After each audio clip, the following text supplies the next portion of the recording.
Paglapit sa Julian Felipe Reef, mula sa itaas, kita ang daan-daang Chinese vessel sa karagatan. Dikit-dikit ang mga ito at halos di gumagalaw at nakapalibot sa Union Banks o mga bahura kung saan isa rito ang Julian Felipe Reef.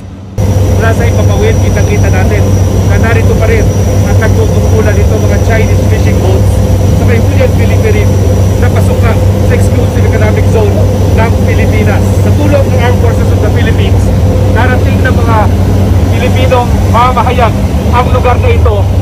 Tayo na mismong nakakapag-confirma na andyan pa ang mga Chinese fishing boats. Hindi pa rin sila umaalis. Kahit ang paliwanag dati ay sumisilong lamang ang mga ito dahil masama ang panahon. Pero kita-kita natin sa video, napakainit po at napaka-araw po ng panahon sa parteng ito ng West Philippine Sea.